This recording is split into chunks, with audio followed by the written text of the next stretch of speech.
Hi dear student, myself Narayan sir from Saraswat International Academy, Vapi. So student, आज हम लोग standard 12 chapter 2 के part 8 में Raoult's law, second law of Raoul's study करेंगे, जो liquid solution पर applicable mean liquid solution for means volatile solid and volatile solvent. And last lecture में हमने नॉन वोलेटाइल सॉलिड को जब हम वोलेटाइल सॉल्ट में ऐड करते हैं उसके लिए पॉइंट्स को हमने उस पर डिस्कशन हुआ था, उससे रिलेटेड न्यूमेरिकल्स हुए थे, एग्जांपल इंडेक्स. एंड देन अब आज का टॉपिक है हमारा vapour pressure of liquid solution, means जहां पर सॉलिड और सॉल्वेंट दोनों लिक्विड ही हैं. और यहां बात करें तो मैंने राइट कर दिया है Raoult's law for volatile solid and volatile solvent. If solid and solvent both are volatile in nature, in such case होगा क्या किस टाइप का कंडीशन जनरेट होने वाला है, उन सारी चीजों के अबाउट हम आज डिस्कशन करेंगे. तो बात करें यहाँ पर हमने मेंशन किया यहाँ पर already a liquid solution are formed when the solvent is liquid. Means एक लिक्विड सॉल्यूशन व्हाट कब इंप्लाइज करते हैं, सॉलिड, चाहे सॉलिड हो, लिक्विड हो, गैस हो, बट सॉल्वेंट ऑलवेज सॉलिड होना चाहिए, सॉरी लिक्विड होना चाहिए. And then in such case बात करें यहाँ पर तो हम एक कंसीडर कर लेते हैं एक बाइनरी सॉल्यूशन. बाइनरी मतलब जिसमें दो कंपोनेंट हो, दोनों वोलेटाइल इन नेचर है. एंड इन सच केस हमने कंसीडर कर लिया, let us consider a vanillin liquid solution of two volatile compound या component liquid component A and B. हम एक सॉल्यूशन कंसीडर कर रहे हैं, A और B दोनों वोलेटाइल हैं और दोनों को एक क्लोज वेसल में रखेंगे और वो अपने बॉइलिंग पॉइंट पर दोनों जब इक्विलिब्रियम स्टेट में आ जाएंगे तो दोनों क्या करेंगे, इवापोरेट होंगे और इक्विलिब्रियम पर उनके वेपर्स जो प्रेशर जनरेट करते हैं वेसल में उसे व्हाट देंगे हम, वेपर प्रेशर. तो देन उस सॉल्यूशन का वेपर प्रेशर किन कंडीशन पर डिपेंड करेगा, क्या होगा. तो मीनिंग आपको यहाँ बता दें कि if solid and solvent both are volatile in nature, if solid and solvent both are volatile in nature,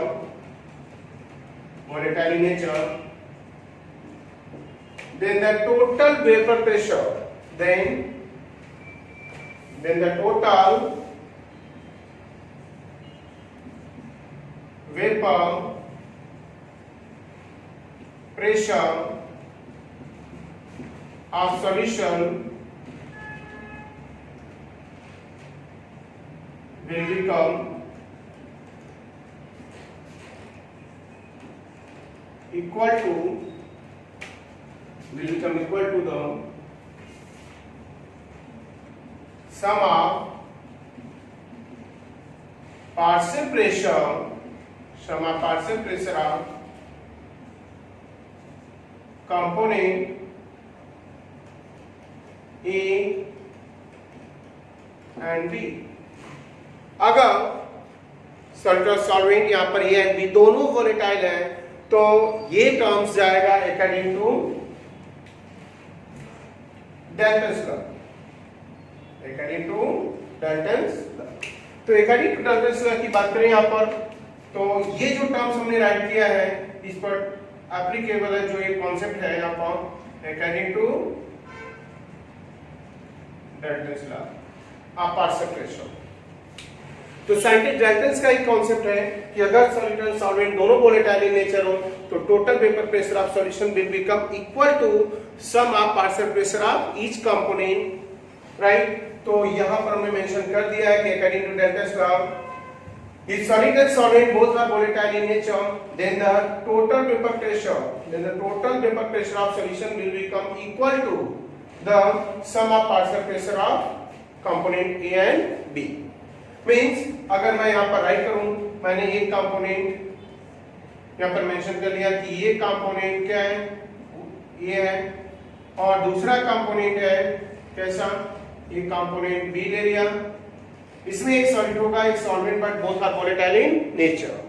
अब इनका पार्शियल प्रेशर हम कंसीडर कर रहे हैं कि ए का मोल फ्रैक्शन एक्स ए है और इसका जो टोटल प्रेशर कह सकते हो कि प्योर वेपर प्रेशर बोलते हैं, तो उससे भी रिलेशन यहाँ पर हमें बताना है। बट इसके पार्शियल प्रेशर रहते हैं, इसका पार्शियल प्रेशर क्या है पीए है और इसका पार्शियल प्रेशर क्या है पीबी और इसके मोल फ्रैक्शन क्या है एक्सपी।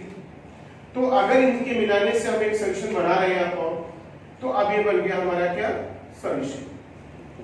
ये और बी दोनों अब यहाँ पर लिख गए ए प्लस बी, तो फिर इसका टोटल प्रेशर क्या होगा नाउ पी टोटल। तो पी टोटल होगा क्या जब इस पर हम अप्लाई करेंगे Dalton's law partial pressure, then that time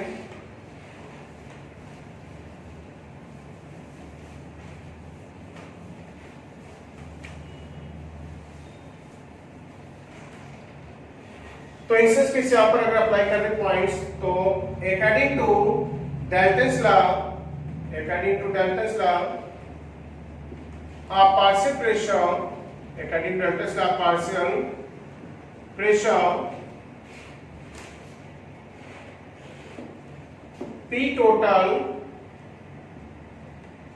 will become equal to the sum of partial pressure of A component and sum of the partial pressure of B component। तो फिर हमने जब इस पॉइंट पर ये कॉन्सेप्ट पढ़ा, तो यहाँ राउंड्स का कहां पर कॉन्सेप्ट आया, कुछ नहीं अभी तक दिखा हमें, हम तो डाल्टन्स लॉ पार्शियल प्रेशर से रिलेटेड पॉइंट्स को समझा रहे हैं। तो मैं आपको बता दूं, इसके बाद आता है आपका राउंड्स। अब साइंटिस्ट राउंड्स ने बताया कि जब दोनों सॉलिड और सॉल्वेंट दोनों वोलेटाइल इन नेचर होंगे, इन सच केस होगा क्या, तो यहां मैं राइट करने जा रहा हूं कि according to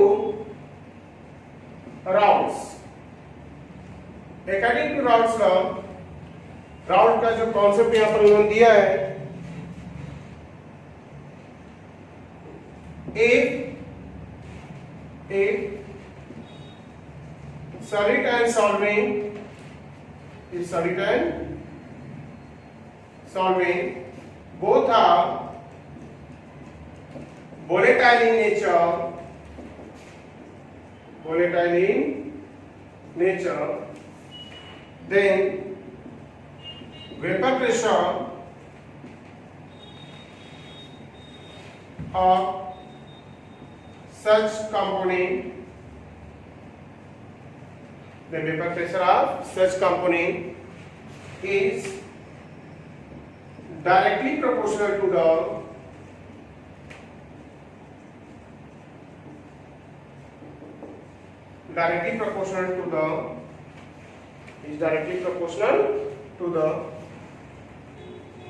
mole fraction of each component। मतलब इनका खुद का जो वेपर प्रेशर होगा प्योर लिक्विड का, उनके मोल फ्रैक्शन पर डिपेंड करेगा। मीनिंग अगर हम ये दोनों टर्म्स के लिए राइट करूं, तो मैं यहाँ पर राइट कर दे रहा हूं, ये हमने राइट कर दिया किसके लिए कंपोनेंट ए, और दूसरा राइट कर दिया हमने यहाँ पर कंपोनेंट बी। अब जो कंपोनेंट ए है, तो according two rounds law, now partial pressure is directly proportional to the its mole fraction। मतलब उसका पार्शियल प्रेशर जो होगा यहाँ पर the vapour pressure, then the vapour pressure या पार्शियल वेपर प्रेशर कर सकते हो। तो यहाँ वन सेकंड में एक्सप्लेन कर दूं, if solid and solvent both are volatile in nature, then vapor pressure of such component is directly proportional to the mole fraction of each component। मतलब vapor pressure that is the partial pressure of each component, or either PA is equal to P naught A XA। What is P naught A? Where P naught A is a vapor pressure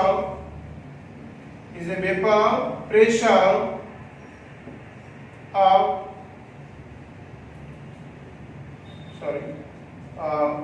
pure vapor pressure of component A।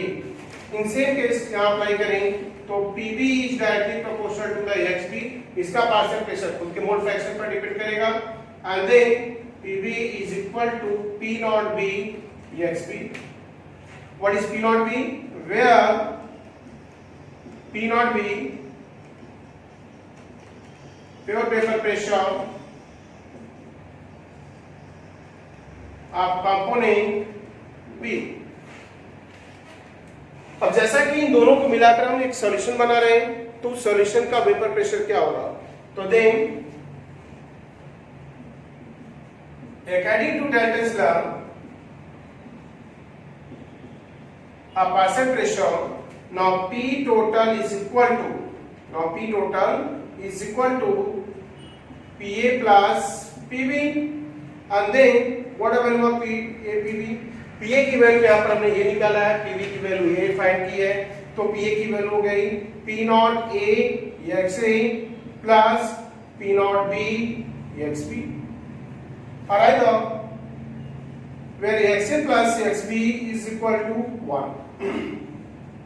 किसी भी solution के इस component के mole fraction का summation always 1 होता है, तो हम यहाँ दो टर्म जनरेट कर सकते हैं कि if XA is equal to 1 minus XB, so XA is equal to 1 minus XB है, तो देन इस फॉर्मूले में अगर इस वैल्यू को पुट करें तो देन क्या होगा, किस टाइप का इक्वेशन हमें मिलने वाला है for total vapour pressure of solution. So उसको आगे बढ़ाते हैं पॉइंट्स को।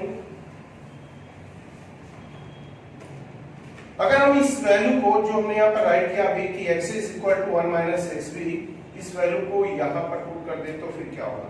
तो देन हम राइट करेंगे यहाँ पर now p total is equal to p naught a 1 minus xb plus P naught B XB, इसको इवैल्यूएट कर देते हैं। PT is equal to total vapour pressure of solution P not A minus P not A XB plus P naught B XB, और either इसको rearrange करके right कर सकते हैं P नॉट A प्लस इसको कॉमन लेकर राइट कर सकते हैं P naught B minus P not A XB, और आइदर सेकेंड फेज हम जाए तो टोटल वेपर प्रेशर। यहां से देख लो स्टूडेंट, अगर कोई लिक्विड सॉल्यूशन बनाया गया है, दो वोलेटाइल लिक्विड लिए गए हैं, इन सच केस बात करें तो at a time total vapour pressure किसी एक कंपोनेंट पर के मोल फ्रैक्शन पर डिपेंड कर रहा है। अगर दोनों लिक्विड का प्योर वेपर प्रेशर दिया हो तो सेकेंड टाइम हम इसको कन्वर्ट करने जा रहे हैं, जहां पर हम राइट कर रहे हैं क्या, if XB is equal to 1 minus XA को हम पुट कर रहे हैं कहां पर, इस जगह पर, तो फिर इक्वेशन जस्ट इसका रिवर्स होगा। रिवर्स होने का मतलब हो गया P total is equal to P naught की जगह होगा P नॉट B प्लस, और P नॉट B की जगह होगा P नॉट A माइनस, यहाँ होगा P नॉट B, और XB की जगह होगा XA। That's all. तो ये दो इक्वेशन है और दोनों एक ही टर्म्स को बता रहे हैं कि सो मैं इसको राइट कर दे रहा हूं कि इक्वेशन 1 और equation 2।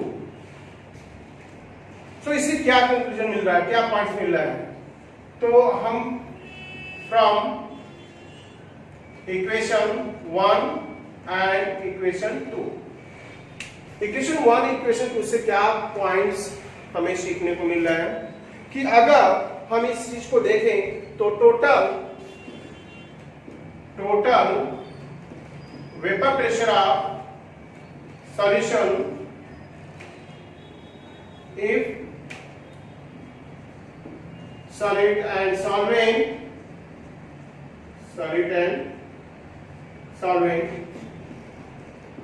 both are present in liquid phase, both is present in liquid phase, then different only mole fraction of one component। पहला पॉइंट हमें ये मिला कि अगर दोनों वोलेटाइल हो तो एट ए टाइम दोनों इक्वेशन से एक ही चीज देखने को मिल रही है कि vapour pressure, total vapour pressure of solution सिर्फ किसी एक कंपोनेंट पर डिपेंड करता है। एंड देन आफ्टर अगर हम सेकंड पॉइंट की बात करें अपन, तो सेकंड पॉइंट जो आता है इससे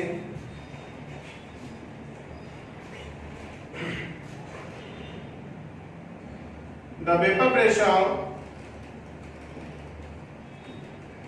vapor pressure of solution the vapor pressure of solution can be changed by changing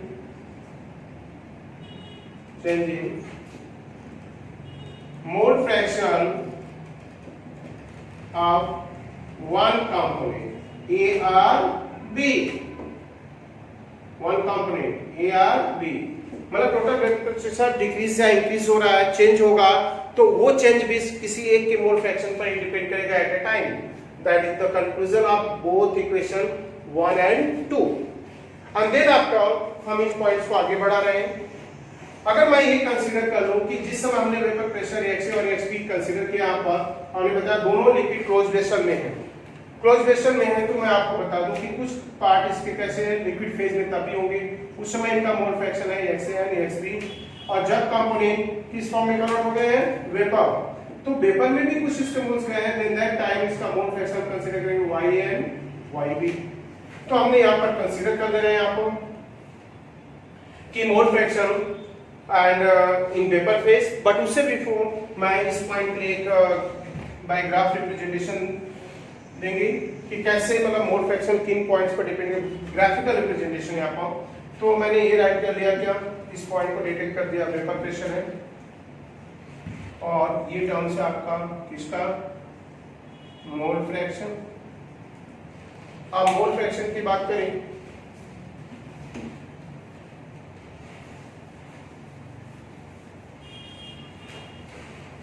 अगर इस टर्म पे जाते हैं और इसके ग्राफिकल रिप्रेजेंटेशन दूं मैं, तो आपको देखिए क्या करें. आपको ये हमने टर्म्स लिया वेपर प्रेशर x एक्सिस पर एंड y पर, सॉरी, और इस टर्म पे लिया हमने आपको मोल फ्रैक्शन. किसी भी सॉल्यूशन के इस कंपोनेंट के मोल फ्रैक्शन का समेशन 1 होता है, XA हो गया, XB हो गया. XA को 1 लिया तो XB 0 लेना पड़ेगा. अब XA यहाँ पर 0 है तो XB क्या है, 1.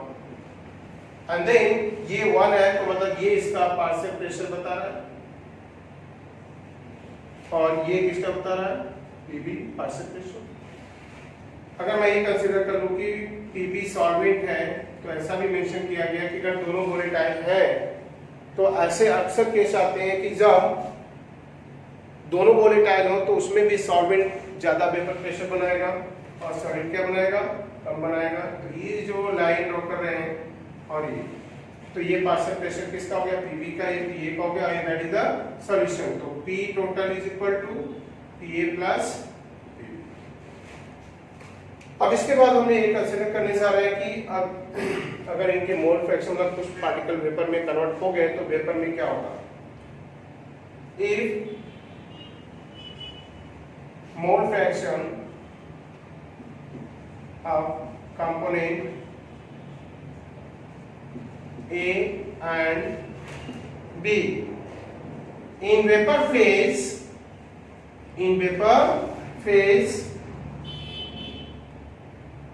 are YA and YB